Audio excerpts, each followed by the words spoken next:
Hey, welcome everybody to the Beyond Grad Show. I have my friend Marina with me, and we are going to talk about all the secrets that she has learned throughout her recruiting experience.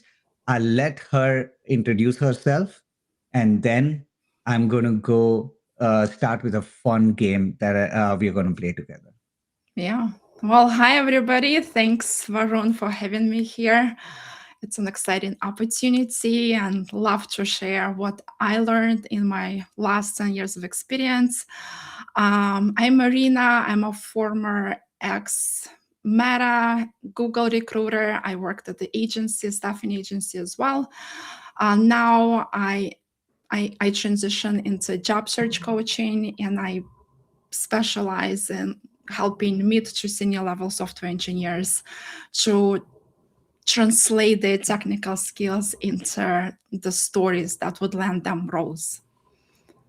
And as a Awesome. disclaimer, I want to start with that I'm not affiliated with Meta, so anything I share, it comes from my personal recruiting experience. So I'm not going to be sharing any confidential or proprietary information, but what I've learned in my years of experience as a recruiter.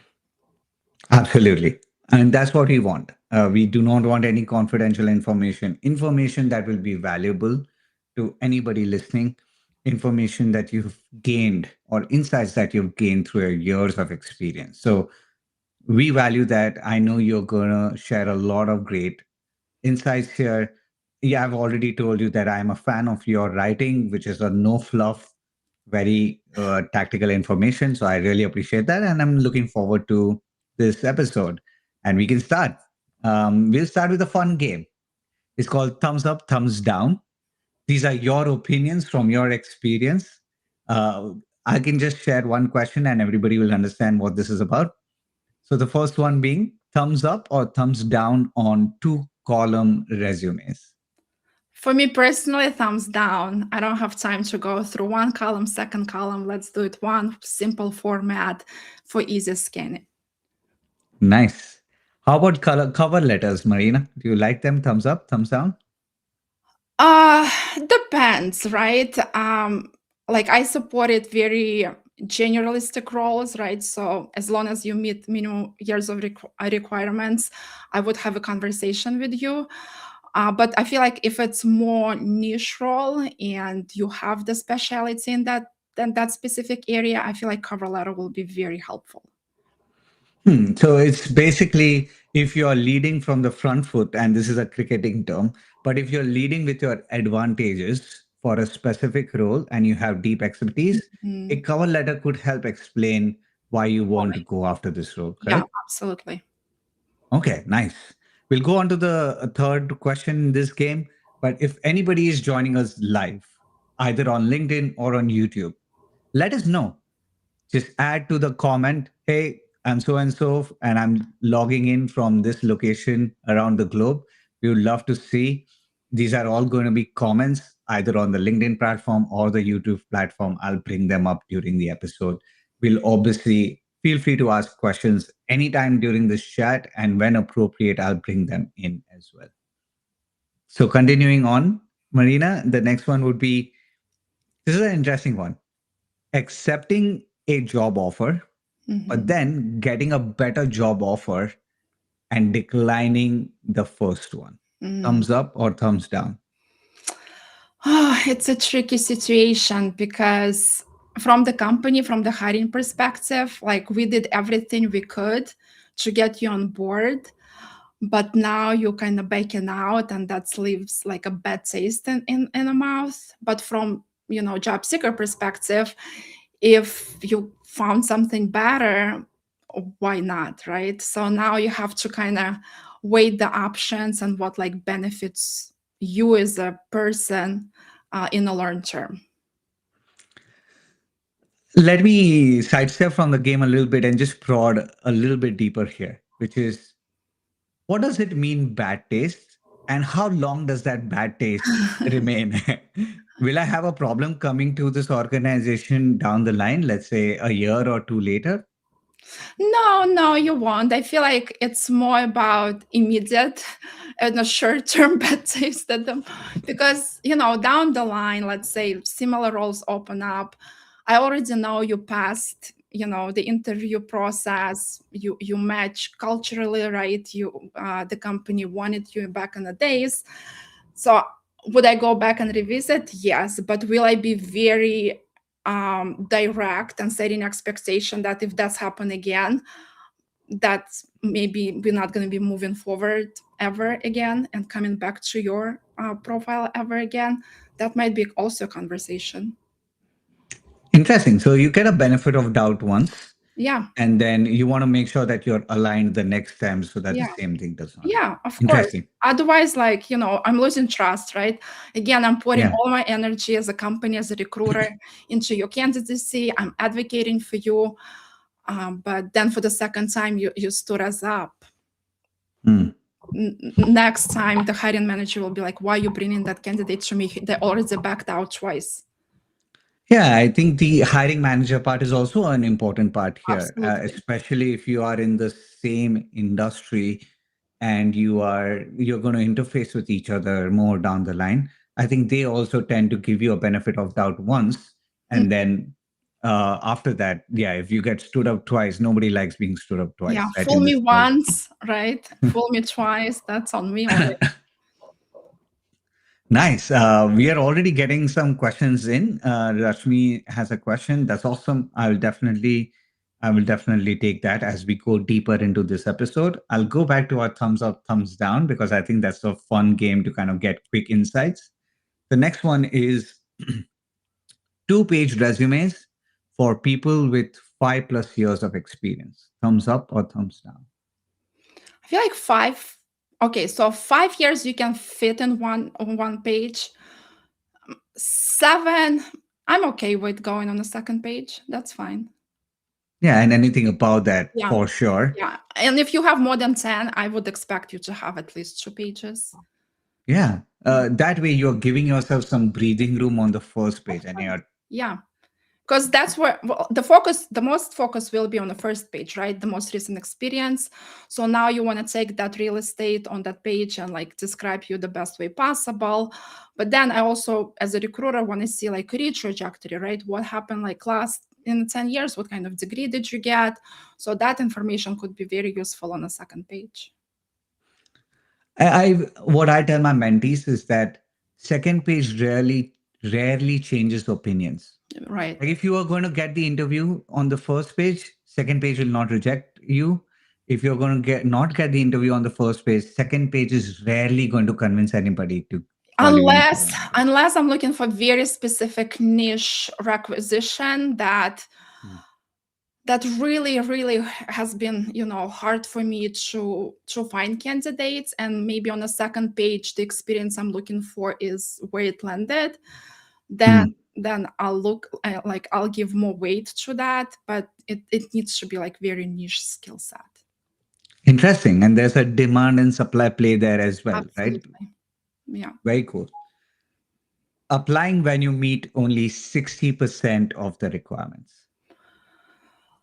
Oh, that's also interesting, because you can apply, like I always say apply, right? Because even if it's not for this role, maybe there is another role that's come down, and usually the first thing as a recruiter way I look is internal database. The reason I look in an internal database is because you already showed interest in my company, so that means you're interested, right? If I reach out, you'll be more open to conversation versus me, cold calling or cold reach out on LinkedIn, for example, for somebody who never applied for the company. Hmm. 60%, I would say at least meet minimum qualifications, Hmm. because especially for the big companies, that's like compliance reasons. Years of experience needs to be matched, right? To be Hmm. qualified. Again, it depends what how the manager feels. Okay. I'm going to ask four more because this is very insightful. A candidate who writes LinkedIn content while Mhm. being a 9 to 5 employee. Is it a thumbs up or a thumbs down? I'd say thumbs up. That means they have something valuable to share, right? Hmm. They're confident in their skill set, hence they're sharing. Um, I I'd say thumbs up. Awesome. Uh, AI generated resume bullets. Thumbs up or thumbs down? Thumbs down. I think you can tell right away. I mean, don't get me wrong again. Like, I love using AI, right, to help Hmm. me write. Just don't solely rely on it. And sometimes, like, the words that AI kind of generates is very generic. So maybe just ask AI to tweak it a little bit, like work with AI more. Like, don't just take the first version of it. Like, say, hey, that just sounds way too professional. Like, give me like a more conversational bullet point. And from Mm. there, like, you can start building. It's okay to use AI. Just don't take like the first version at the face value. Yeah, it's not trained on your data. It's It, just not, it doesn't know you at all. Give it some context, give yeah, it some rag, as they yeah, say, of yeah. private data. The last one, open to work banner on LinkedIn. Thumbs And then up. we'll go into, As a okay, recruiter, thumbs up, because now I know, like, you are open for conversation. It might not take you forever to respond to me. You're not gonna say no when you respond to me. That's definitely thumbs up. awesome. Would you recommend, now that you teach people who do a job search, obviously, if they're already in a job, you don't want them to do their open to work for everybody. It Mhm. can be open to work for recruiters only. But let's say somebody's been laid off or somebody who does not have a job right now. Should they have only open to work for recruiters or open to work for everybody? What would you suggest them? I would suggest open for everybody, right? You laid off. I'm assuming you are looking for the next opportunity. So why kind of um, not take advantage of that feature? Okay, awesome. That was good. We had our first segment Okay, good. done, and I think these are questions that are very low hanging fruit that a lot of people have. So getting an opinion of somebody who's been there and done that is really helpful. Oh, Oops, where you going? Don't leave me here by okay. myself. I think I'm back, You back. but I've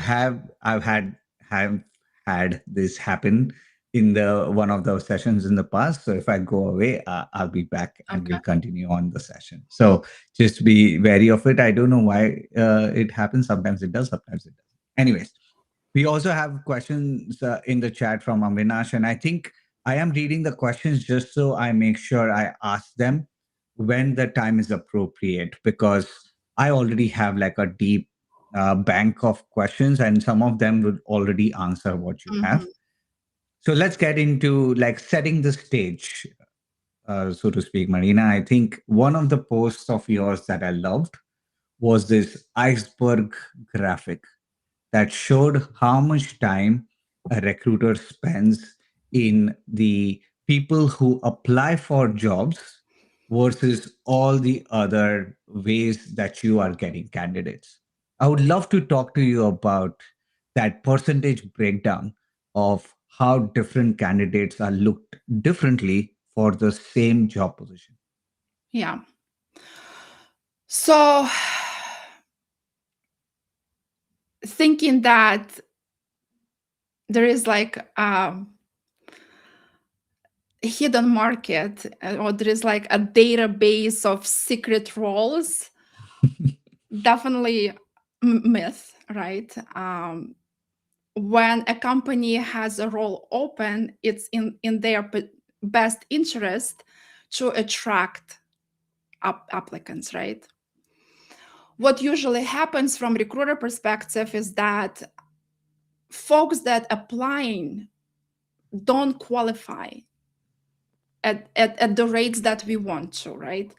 The perfect scenario is that when you post a role, you have one opening, right? You have, let's say, several 50 applications, 100 applications. You review the first batch and you found 5 candidates to present to hiring manager. That's like a perfect scenario. Fortunately, it doesn't happen as much. The reason for that is that maybe the job description is too vague.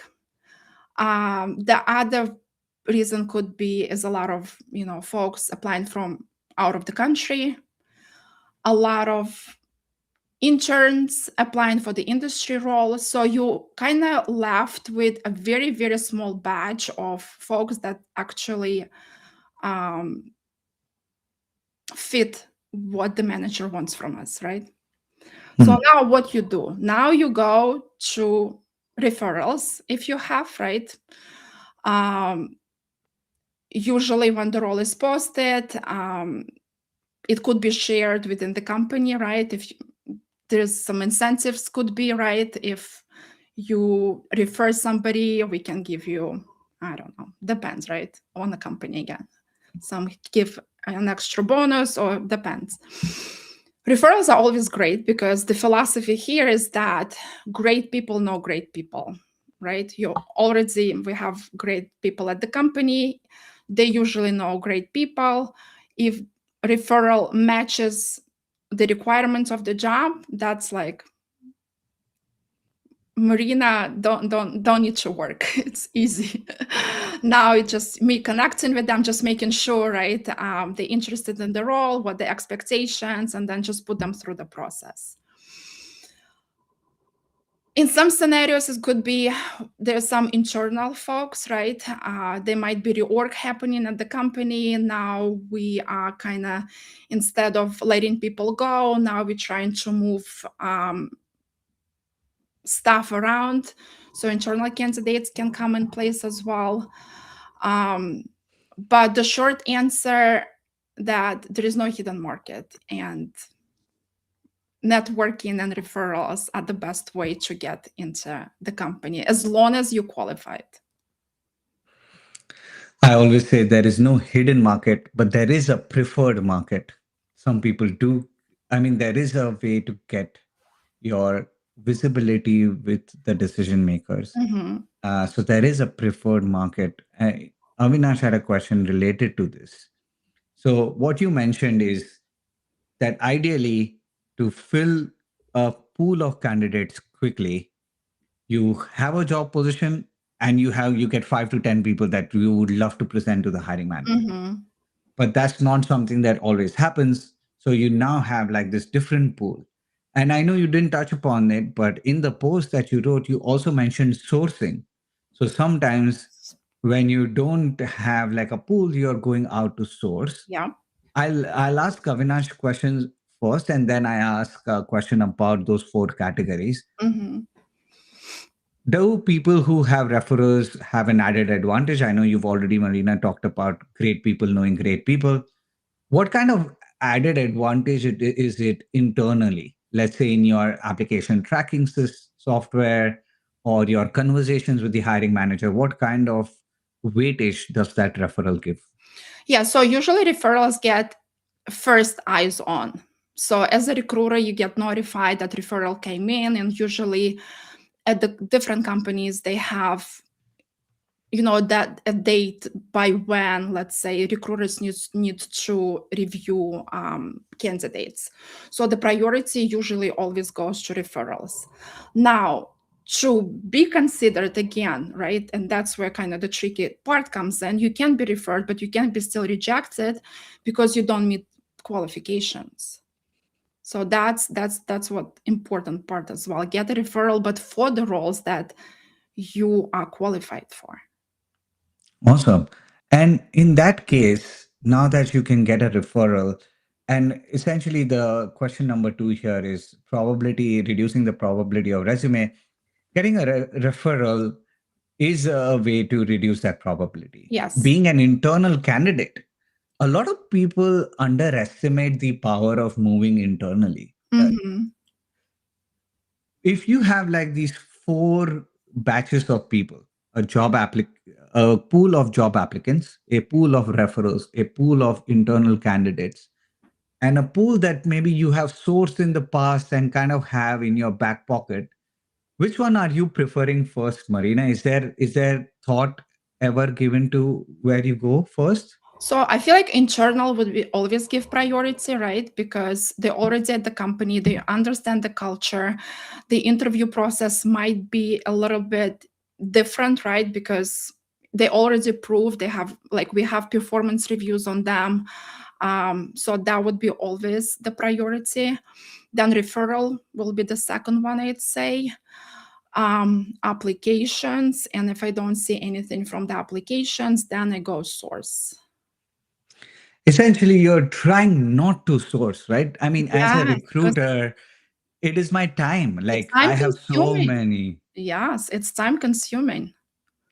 Yeah, so that's something that it's like if a salesperson, it's like doing outbound Lead messaging, generation, literally. lead generation, right? Yeah, Is that why do I, if I'm getting inbound leads and if I'm able to do my job successfully with that or run my business successfully with that, I'm not going to do the added effort yeah, of, yeah, which is why a lot of people who come to me and are like, okay, how can I get more recruiters to reach out to me? I always feel a little bit like, okay, look, if very rarely are they even trying to reach out to you. You would rather build relationships organically with them, especially if they are content creators in your niche and mhm, stuff like that. Building a relationship will be a lot better than having you being sourced by a yeah, recruiter. yeah. Like when I was a recruiter, if I post a role and I see, folks commenting, liking, I would be going through those. Okay, who liked, who meets the qualifications? Let's chat. Hmm, So that's a nice. great way to stand out.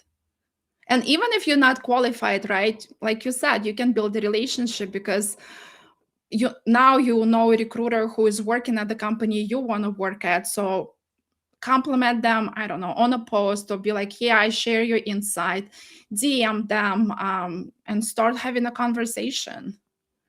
Don't That ask is for referral definitely though right away. that. Yeah, I mean, we definitely want to dig deep on the relationship building part with the recruiter. While we are in on this application part, I do see another interesting question come our way. This is from Radhika. She asks, why not have referrals internal candidates prior to opening up a role for the external market? I'm sure there's some compliance with that, but I'll let you answer why roles are still open if you have referrals and internal candidates. Well, we don't get referrals until we get the job that we need to work on, right? Like if I don't have a role to work on, the referral that comes in has nothing to do, like I can't help them to with anything at the point. Let's say, like, right now I work, for example, on a software engineering role, and engineering manager comes in as a referral. Like that does nothing to me. I can pass them to my, let's say, colleague who supports leadership roles. But before I do that, I need to like check with them, do they have any open roles? um do What's the requirements, right, for the role that they're recruiting for, because I don't want to spam them either, right? I want to make sure that what the referral I'll pass them kind of meet the requirements that they're looking for. um as far as internal candidates, I feel like usually for internal candidates, their acquisitions, for the most part, are internal. They don't go external, but again, it depends on the company. Um, and as far as why make candidate go through all the application rigor, well, sometimes the role is out there and people applying, even though you might have somebody in mind. It's a tricky situation. I know the system is flawed. It Do is. internal candidates get a heads up that Yeah. okay, a role is coming up? And I think what Radhika is saying is something similar, is that maybe a hiring manager gets a heads up, or he or she is already planning and has an open requisition. They might already have like a list of candidates that they've either worked with in the past or know through their network, do they also get a leg up before the job goes online? Does every job need to go online, or can it be just filled internally or through an internal referral? Probably that's where the whole hidden market comes from, hidden job market. No, well, I'm not in HR. That's like, in the big companies, you have a different team who manages all that, the job posting, requisitions, and stuff. So I don't quite know how it works, like the compliance wise. But you might have a role, but do you know for a fact that internal candidates would be interested in that? You don't. Hmm. Hmm. Do you know for a fact that referrals you're going to get meet the qualifications? You don't. Hmm.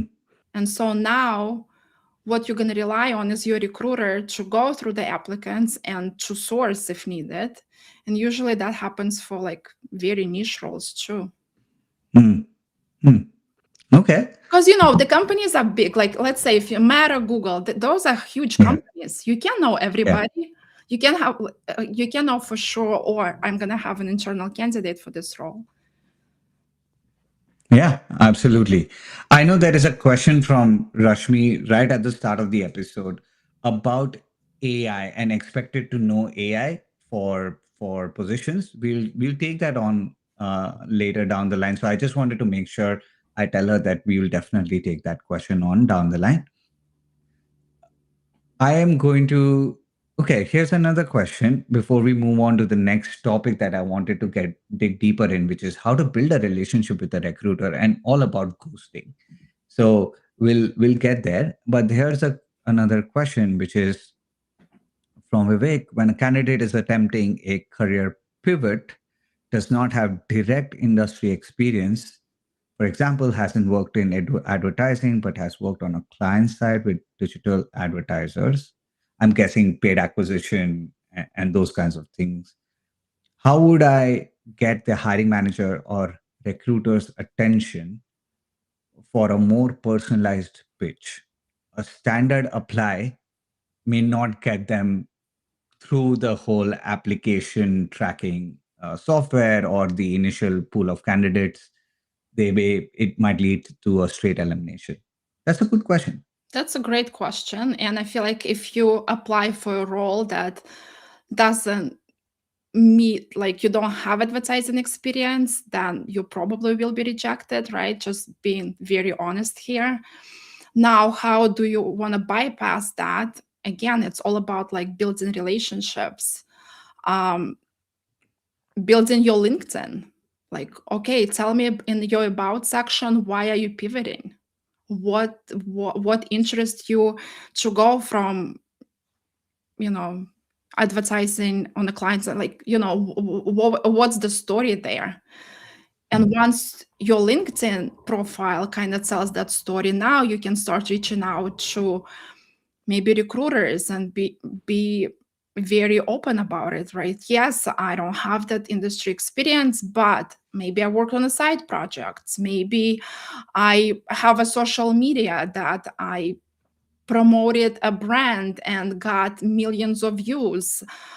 There should be some kind of story, right, to back up your interest and pivot. You can't be just like, oh, I decided to go there. There's needs to be some kind of proof to why you decided to go that way.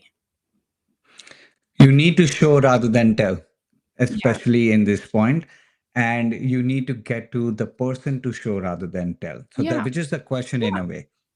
Uh, I can give two examples from my life. Hmm. One you already mentioned, which is building an external brand. Show that you are learning and now becoming an expert slowly in this niche, and Hmm. you will attract people from that niche. So that helps you build a brand. But let's say you don't have a brand, you want to move quickly. I know two ways that I have done that in the past. One, I'm an engineer. I didn't know anything about copywriting or product development. I joined courses. So I joined a course from this famous entrepreneur. And what I did was within the course, there's a hierarchy of students as well. There are some students who come with an established business, and some who were just starting out. I was somebody who was just starting out, but I was able to get a freelancing contracting copywriting gig with established business students in the same course, because now I had a shared language. I could tell them, hey, you are too busy to implement this strategy that this coach is teaching. Let me build it for you for a certain exchange in value. Mm-hmm. So that was my way to go from being an automotive engineer, but getting side projects in direct response copywriting. That's one example. And I'll give another example very quickly, which is play the role that you want in the organization on the side. Mm-hmm. So I became from staff engineer to partner at my automotive consulting company just by doing marketing and sales on the side outside of my responsibilities. Play the title that you want to play.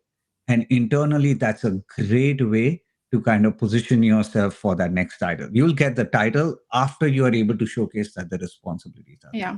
Hope that answers that question, and anything to add from what I've said To so far. piggyback, I pivoted my career. When I came to the States, I was working in restaurants for the first 10 years. Then I was like, how do I get, I want to get in recruiting. I want to help people get jobs. So how do I do that?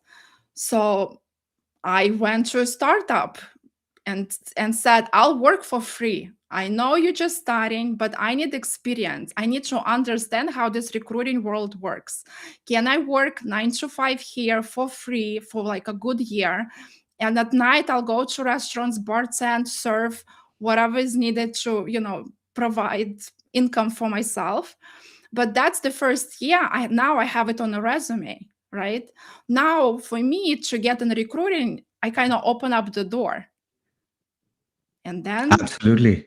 you start. So you gotta, yeah, you gotta give yourself a chance. Sometimes it's maybe working for free. Sometimes it's maybe like you said, exchange the value, whatever it is. But you need to approve of why you're gonna be good at it, why you decided to go that way.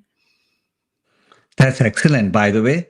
Going working for free. First of all, the pivot from restaurant, uh, working at a restaurant to pivoting into recruitment, that in itself commendable.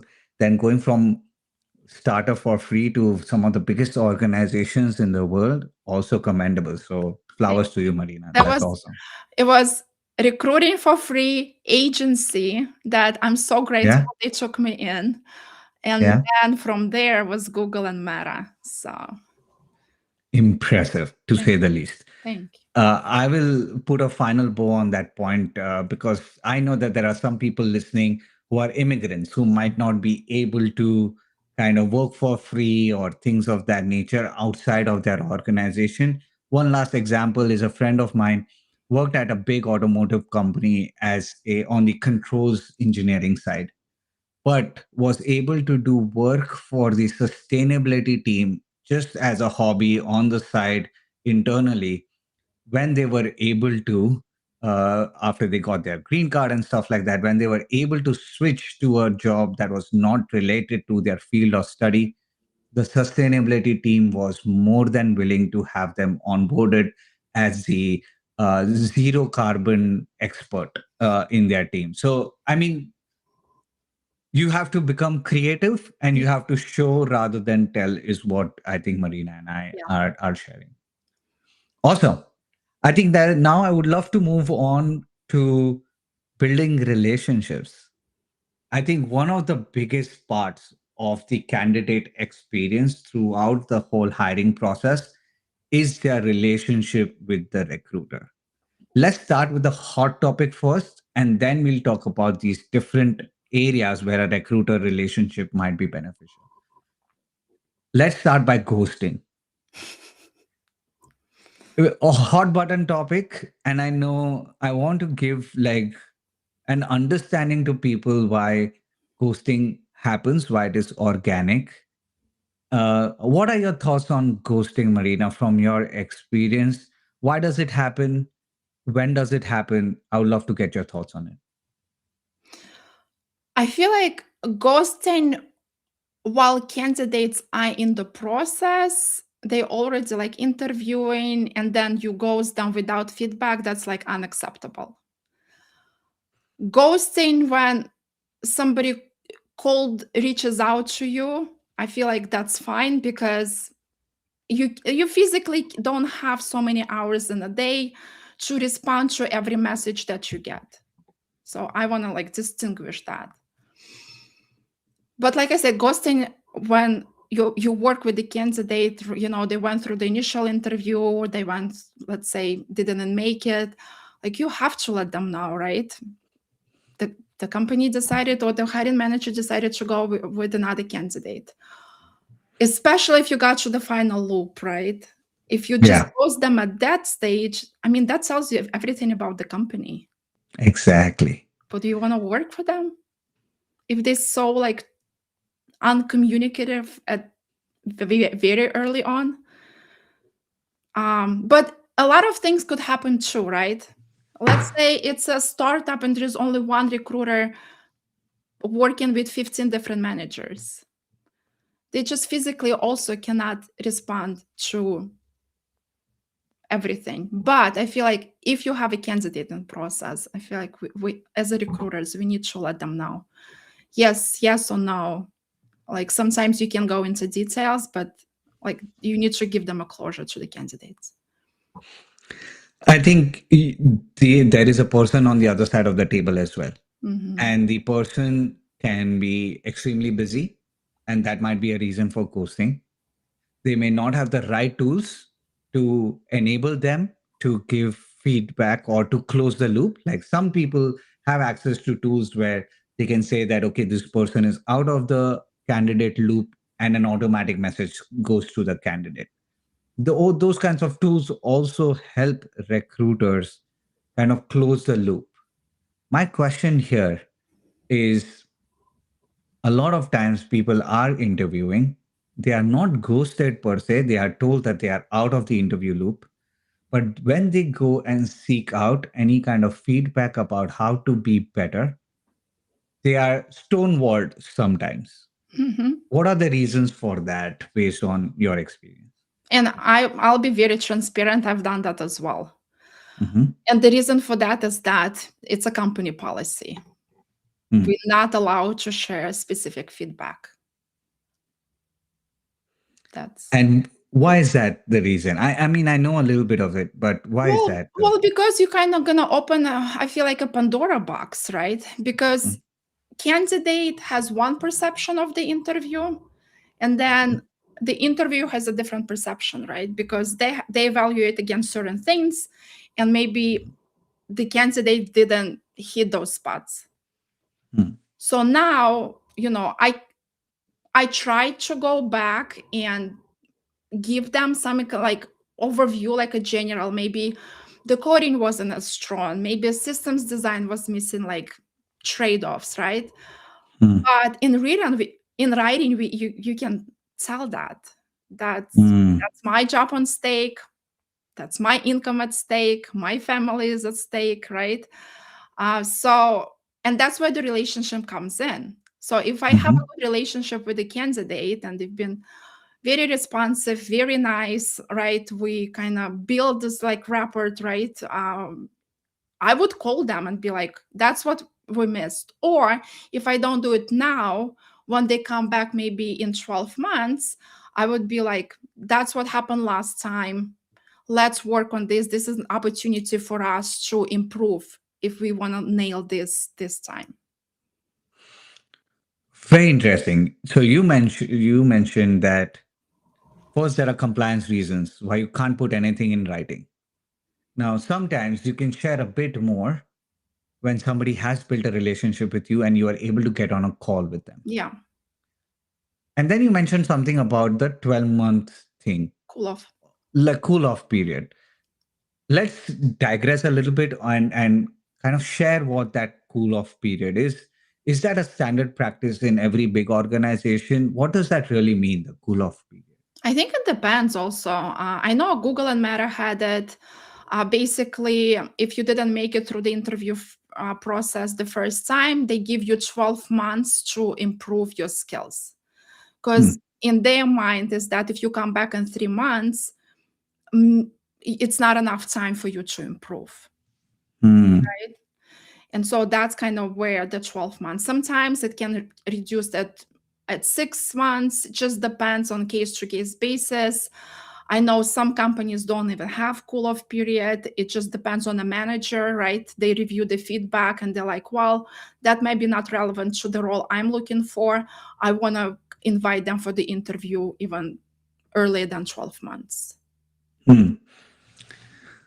Very interesting. Obviously, there's also demand and supply at stake, right? And niche roles that can also determine, Yeah, like, if you're absolutely. not getting people for the niche roles, then the cool off period might be different. To continue on that digression for one more question, is there leveling at play also? Like, for example, I tried to apply for a principal product manager role at Meta, Hmm. and I didn't get through the final stage. But within a month, I applied for a senior product manager role at Meta. Does that cool off period apply? Because now I am leveling myself maybe correctly to what my exact skills are right now, or the cool off period stays what it is. For software engineers, it will stay the same. My question would be why you want to down level yourself now? Why didn't you start at this? So this is conversations where I have with the candidate up front. Mm, So now, okay, you are coming, let's say you come in as a, I don't know, principal engineer from Microsoft, where you mm-hmm, can kind of map out to, IC6 at Meta or Google. But when I mm-hmm, talk to you, to you on a initial conversation, I feel like maybe your responsibilities don't map out to the expectations of what like staff level engineer does at Meta. And I'm very mm-hmm, transparent. Like in order for you to be mm-hmm, successful during this interview process, you need to, nail this, and that. Are you comfortable doing that? So these mm, conversations need to be happen on the very first call. So now mm, if you pushing, okay, no, I feel like I can nail at the principal level, okay, let's do it, right? And if it comes back like a down level, for example, if there is an opportunity to, if there is a headcount for down level, then you're okay with that. They probably extend an offer, but depends on the headcount. mm. Would you ever consider somebody who is coming for an up level position at these top companies? Let's say, for example, we took the example of somebody at Microsoft. Let's say you are a senior engineer at Microsoft. Would you be ever considered for a staff engineering position at Meta or Google? Or would up leveling just not be entertained as much? Depends. Again, depends. Mm, Usually, I would say no. It does mm, up level doesn't happen, and that's mm, because it's just backed up with the historic data, right? You know, mm, cross company leveling kind of evaluates mm, responsibility at each level and like what translates to one company from another. But I've had scenarios in the past where, let's say, a senior software engineer. I actually had a hire, I think, before I even left Meta, um, an engineer from Amazon. She was like IC4 level at there, but she was operating at IC5. And with mm, COVID, with like promotion was delayed, then reorg happened, new managers. So her promotion was delayed, but she was operating at the like a senior level.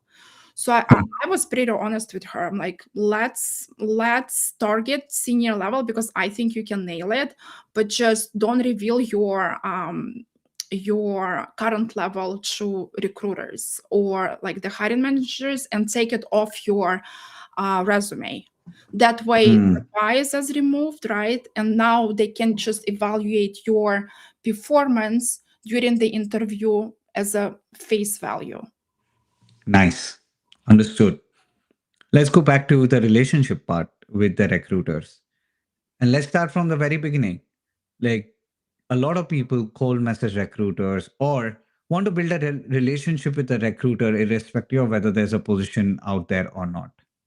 How would you advise somebody do that with a recruiter at one of these big tech companies or whichever is the biggest organization in a person's industry? I feel like remove the expectations that they're going to respond to you the first time, right? Hmm. It's just, again, they go through the very high volume of messages.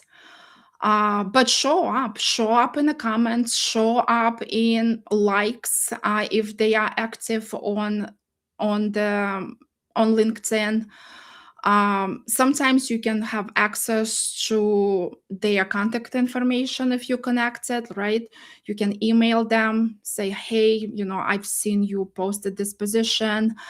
I have required years of experience. I've done this, and that. Just short message, resume attached, email them. Again, don't expect maybe the response right away, but as consistent as you are, sometimes it breaks us too. Right? We will respond if I get like 15 messages from the same person to say, hey, like, I don't have anything right now, but let's keep in touch. Your name kind of, on the top of my head. I've had messages from non software engineer positions. I think it was a personal assistant, and she's been messaging me like so many times. Right? And at some point, I was like, I'm sorry, like, I don't support those roles. I don't have visibility, like, but I appreciate you messaging me. Like, I'll try to find like a right contact, but it's really hard in the organizations like Meta and Google. It's a huge organizations. Like, we're all kind of dispersed in different locations. I don't know everybody in like Mhm. business hiring. I'm more like cooking in a software engineer space, so I kind of know like maybe engineering manager, source, or recruiter, maybe like AI engineer recruiter. But when it comes to like business roles, I have no visibility there, and it's kind of hard. Hmm. So it's basically don't first of all remove that expectation Remove the and expectations. Nobody don't take owes it you anything. personally, Yeah. and then try to reach out. And I have noticed, I did notice one in one post that you mentioned, you shared why you responded to one person, something I called warm filters. Like they use one of the warm filters to kind of get in touch with you or warm. Can you talk more about why you shared like, okay, yeah, this person I responded to. Why was that the case? I respond to messages that I know they went on my profile, and how I know is because they're like, "Hey, I'm coming from non-tech background as well, non-traditional background. Um, your story is inspiring. Like, let's connect." They're not asking for anything, right? They just want to be friends, and I'm all for it, right? I come from non-traditional background as well. I love to support non-traditional backgrounds. I've responded to messages from my college, folks that went to college. Hey, I know somebody that goes to Baruch College. They didn't even go to Baruch, but my friend went to Baruch. I was like, okay, warm Nice. alarm. Like, yeah, let's do it. I mean, they did their homework. It wasn't just like mass message that they haven't even Yeah. looked my profile, what I'm doing. I'm not even a recruiter anymore, and I still get messages like, want to work at your organization. I wish I hired software engineers. I wish Mhm. my decode one person coaching program had that ability. So Mhm. yeah, I think the big turn off for me is like when people ask for a favor right away. Mhm. Like, I don't know you. Mhm. I call it the relationship bank account, and this is not completely my philosophy. This is something I got from a Gottman Institute. They talk about relationship account in personal relationships, where all our actions we are either making deposits or taking withdrawals from everybody around us, Mhm. and this can be translated to the professional world as well. You need to make deposits in a relationship. And sometimes the deposits can be as simple as, look, I've looked at your background and I agree with it, or I find it interesting. Oh, I went to the same university. Mhm. Can you answer this specific question that only I have crafted for you, Yeah. looking at what you have done in the past? Those can also be sometimes deposits in a relationship, which is when there is time to make a withdrawal, you have some balance in the account. Without balance, you won't be able to take a withdrawal. Yeah. So I feel now, having built a community, a big community on LinkedIn, I understand what recruiters go through. Like, you get so many messages, you wish to reply to everybody, but Wish. you cannot. You have to prioritize. And when you prioritize, you are not giving priority to somebody who's mass messaging people. And like, after you have seen 100 messages, you know which message is mass market and not. Yeah. So that is how you build a relationship in the beginning of the process. Yeah. Let's say somebody has come into your application pool, and you are screening with them, or they are going to multiple rounds of interviews. What can that person do to build a good relationship with you? Well, I feel like we humans, right? We all like to be treated nice, right? Nice attitude, positive energy, right? If you get on a call and you like complain about everything, like that's not what I want to present to my hiring managers, right? They're gonna Mhm. say, Marina, what is that? Um, Mhm. you know our culture. Why would you bring somebody like that? Mhm. Or like soft skills are very important. I know like technical skills and let's say in software engineers are very important, but soft skills are very important too. How you present yourself, how you talk to us, um, you know, do you take feedback good, right? If I say, well, based on what you described, you might not feel fit the bar to staff engineer. Are you fighting me back on that? Are you trusting my knowledge and experience? We can argue, that's okay, right? But your reasons need to be backed up with why I'm wrong, not just get defensive, right? So it's a lot of emotional intelligence. It's a lot of like trust. Can I trust you, right? If you canceled with me 3 times, then or you don't show up to a call, that's already like red flags.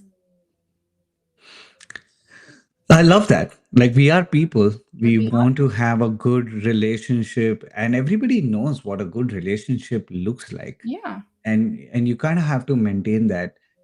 What would be good ways to do follow-ups in the interview process? I know a lot of times recruiters don't get information from hiring managers, so they are not able to pass any information to you, and the candidate is stuck in a limbo. What should be good? What should be a good follow-up strategy that a candidate has? So I feel like at that point, that's on a recruiter as well, right? If you Mhm. like my go-to was like no feedback.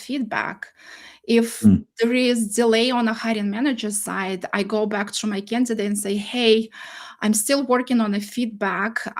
They might be the manager maybe out of the office, went on vacation, forget to submit. Just Mm. want to let you know I'm working on it. I'm gonna get to you as soon as possible. And I feel like that eases the candidates. They also, builds trust. Okay, she's looking out for me. She didn't just disappear. But I feel like at that point, um, it's more on a recruiter than a candidate, especially if they're in the process already. But if you don't hear from a recruiter, nothing wrong with following up with them 2 or 3 times. Again, we get slammed sometimes, we get overwhelmed, and that also shows me that you're interested, you're still kind of committed to the position. You don't have 15 other companies you're talking to, and you kind of prioritize our relationship. Absolutely. What it's giving me as a takeaway is that when there are levels of tennis players and how good tennis players are, from somebody who's just playing the youth, like a club level around their area, to somebody who's playing the Wimbledon tournament, I think the same applies in recruiters as well, where there are different bars that So, of recruiters. And you I think what happens is that a lot of times candidates feel they don't have leverage in the system. But you have a lot of leverage if you build a brand, if you build relationships you have leverage. So if a company or a recruiter is not treating you well in the interview process, use that leverage. Get out of the interviewing process if you feel that you are not being valued. I Mhm. know a lot of times people feel that they don't have that option, Mhm. but a lot of people out there can build that leverage to give themselves that option, that when they don't feel they are being treated fairly in the process, to shake your hands, because 9 out of 10 times you're going to not be treated well in the job position that you're going into. 100%. 100%. Awesome. We have a couple questions. Um, in the end, I have some kind of like a rapid fire questions for Marina, for us to know you better outside of the technical work that you have done. I know you've been graciously offered 10 to 15 more minutes than our scheduled time, so I really appreciate that. I want everybody who's listening right now to add your questions that Marina can answer. I'll add some flavor to it if I have something in the chat, so that we can take those questions on. Let me take the first question that we got in this show, which was here. Hi, I'm Rashmi joining through LinkedIn. I have a question regarding experience expected for AI position for early careers in any company. I'm guessing the question is, how do they get that? Or how would a recruiter like to judge whether this person has the right experience or not? I'm reading this question, and correct me if I'm wrong, is that how AI important now, like for early careers in the company? Am I wrong? Or is it just AI position? I think experience expected for AI positions for early career. I think we can go both ways. Let's go with the version that you have. Like, how important is AI? Maybe okay. That's where we can start. How important is AI literacy in every job position out there, whether technical or non-technical? Do you remember the time when Microsoft Excel was the requirement on every resume? That's going to be AI literacy now as well. Nice. Because that's the expectations now, right? They want you Hmm. to be AI native. They want to make Hmm. sure that you don't need to be AI guru and Hmm. create LLMs or chatbots, but you need to have an ability understanding how you can use AI to be efficient in a workplace. That's definitely going to be a requirement, and I feel like recruiters will start asking that on the first conversations. Hmm. How do you showcase that experience, Marina? Let's divide it into, let's just focus on technical roles. Maybe not non-technical, we can do some other time, but for technical roles, how do you showcase that experience? Just use the skill section, ChatGPT, Claude AI, right? That's one way to showcase. You also can showcase in bullet points. I used AI tool to do this, and that, and that's how it improved my, I don't know, performance or increased the sales. When it comes to the technical roles, this is a little bit different. So AI position, right? AI software engineer, for example, the expectation that you build in those LLMs, right? That's a very Hmm. technical, unique knowledge that's going to be needed for that specific requisition. So if you, and it's a very new skill set, and maybe to answer this question for early careers, maybe the projects that you're building on a site, maybe GitHub open source projects that you kind of contributed there, that will be all great cases to showcase your AI knowledge, AI usage, AI literacy. Awesome. Completely agree with all of those amazing insights. I will say, Rashmi, that yesterday, just yesterday, we had a person named Hari Prasad on the Beyond Grad Show. He went from being a data scientist to a senior AI engineer. And he talked about how there are 4 levels. Level one is just chatting with the chatbot, level two, level three, and level four is basically um, training LLMs to this is a little bit of an inception moment. You train LLMs to make sure that the agent LLMs are giving the right output. I mean, it's just it's just like an Inception Train agent to movie. train agent. And that's at what level I want to get at some point. That would be very cool.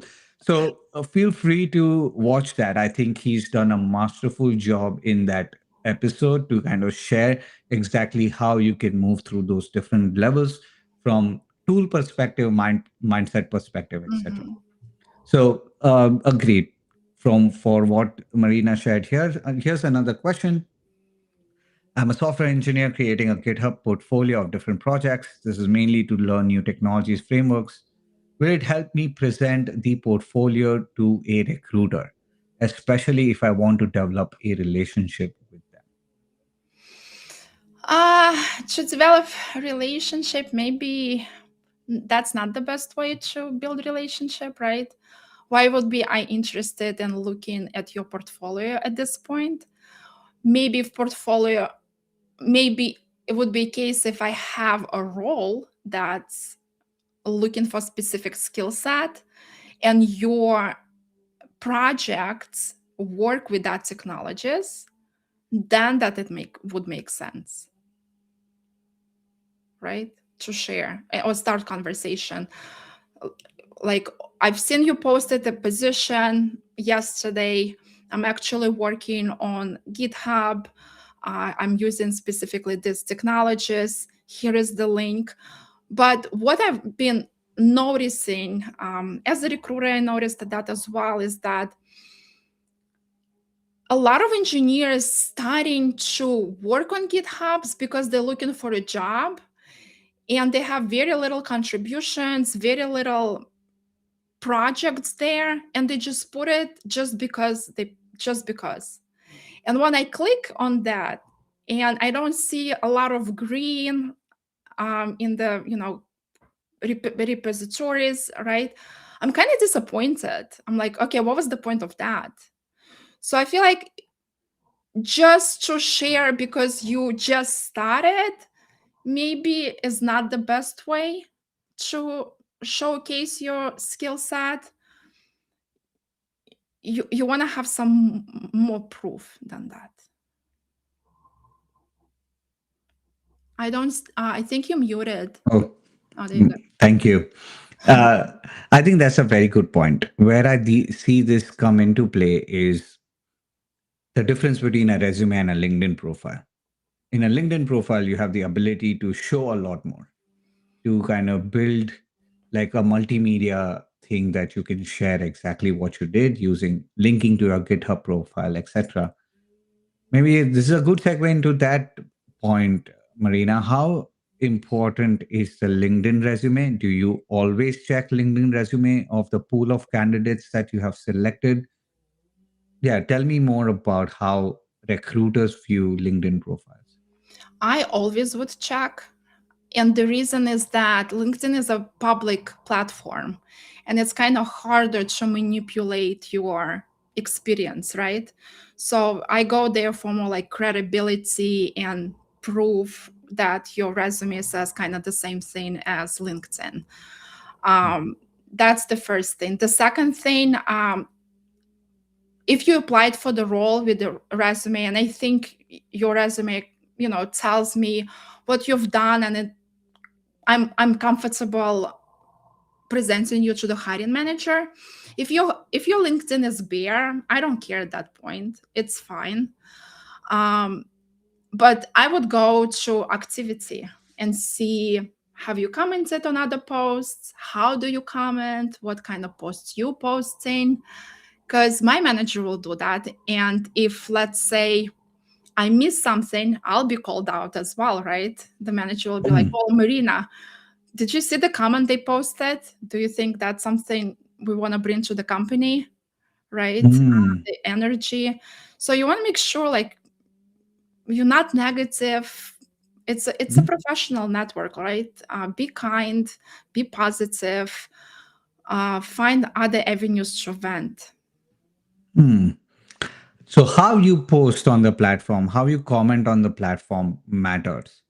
It can definitely be a black spot on your candidature, what I'm also getting from you is that it can also be a added benefit to your candidature and maybe give you the confidence to kind of go when you are iffy about a candidate. It can give you confidence to kind of double click on their profile and say, okay, yeah, I Yeah. am I'm more confident to now bring this person on to the hiring Yeah. manager. Because I know my hiring manager will look at the LinkedIn profile, right? Hmm. So now I want to make sure I cover all my bases as well.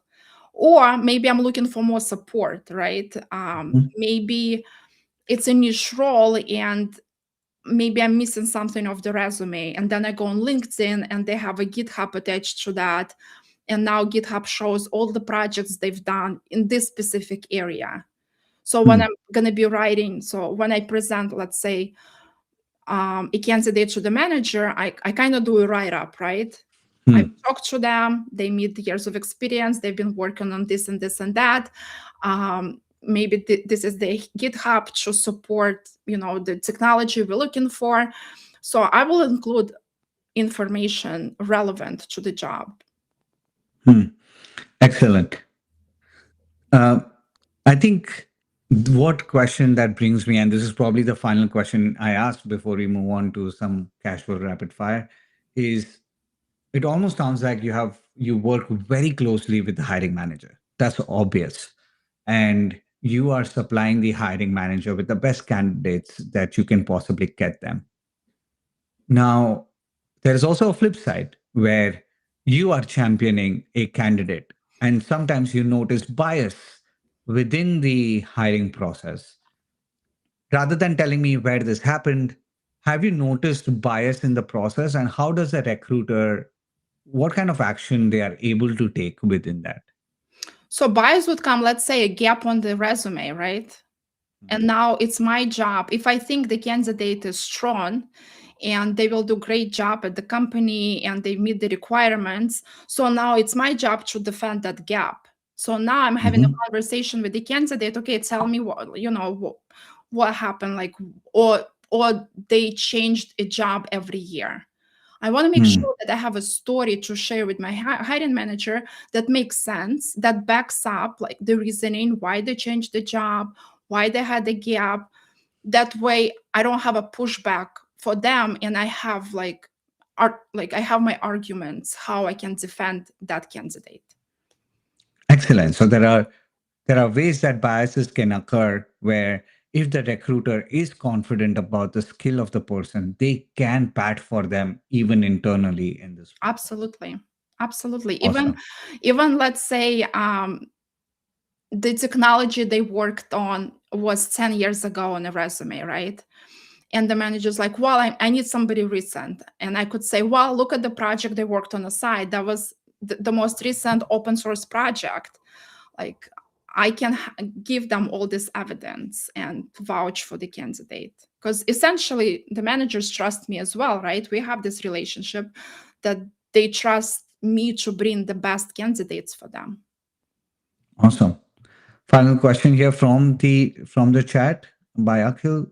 He asks, does location affect candidate selection? Well, depends on no, I feel like if you applied for the role, I assume you would relocate.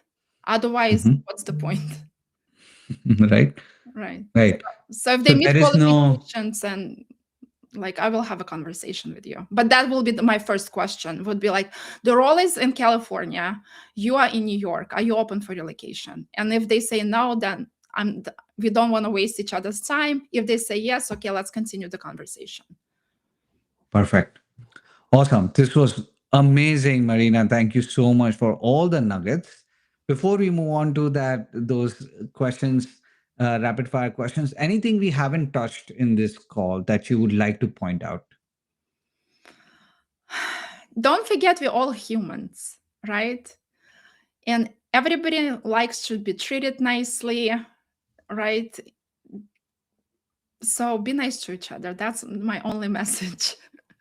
Very cool. And I understand that. I think a lot of times the frustrations of a job search can uh, can show up on a recruiter. and or show up on the process, and they don't deserve that as well.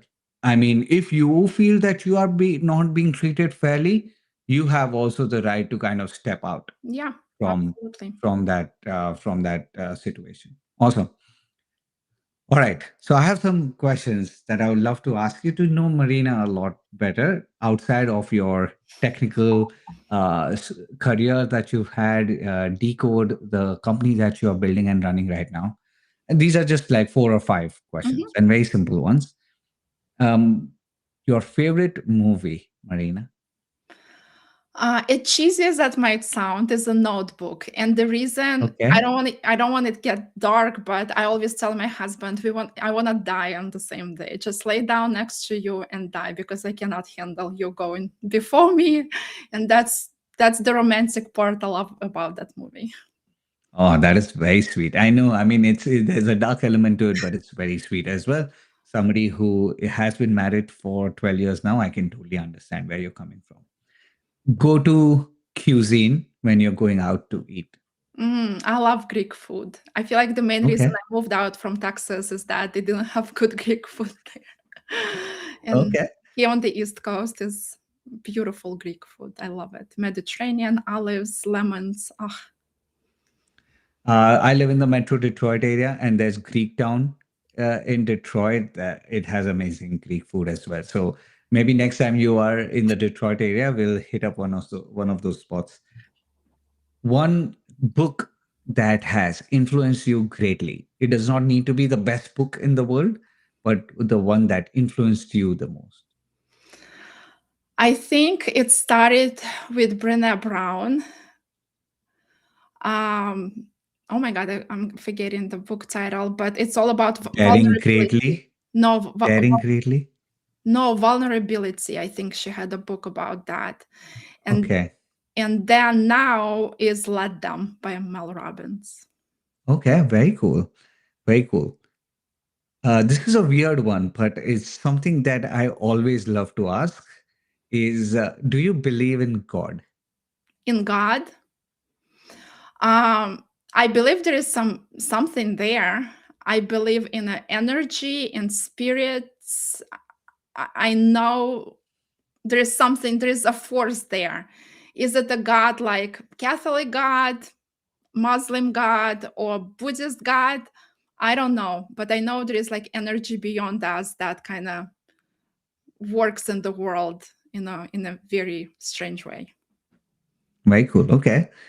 Last thing, if you had to give listeners of this episode, either live or people who are watching this recording on YouTube or LinkedIn, wherever you are watching this, if you had to give them a challenge around the topic that we talked about today, something that they can do in like a couple of hours over this weekend, what would that challenge be for them?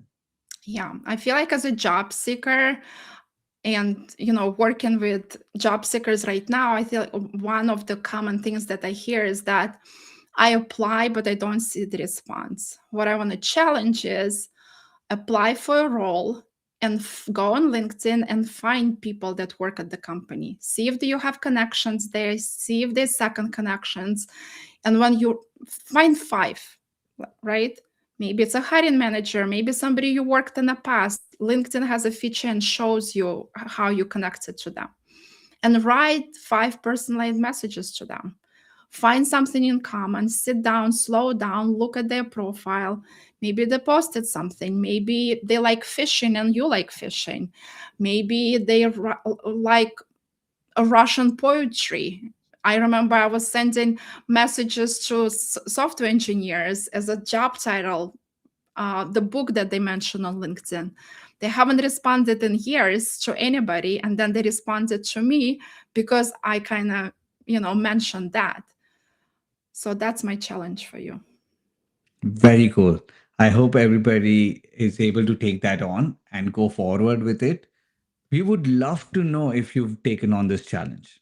That can be another way to kind of start a relationship, which is if you've done this challenge, then hit up Marina or me and we'll tell each other that somebody, if you've done this challenge, hit us up, write a post on LinkedIn if you want to, and feel free to tag us.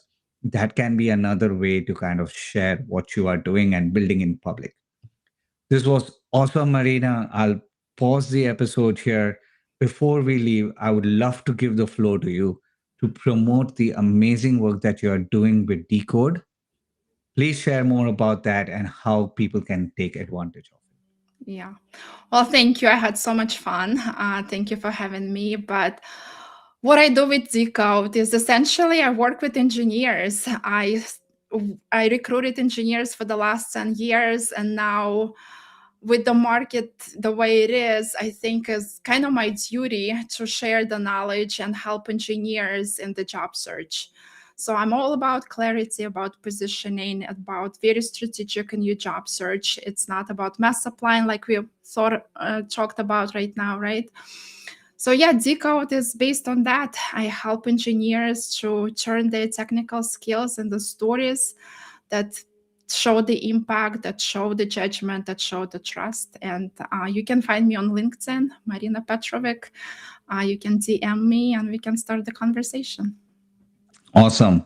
Any software engineers who are in my community, definitely reach out to Marina, see what she has to offer and how you can benefit from it. Marina, thank you so much for being part of this. You will find me in your comment section as always, and I'll talk to you soon. Thank you Thank so you. much. Thank you. Have a good day, everybody.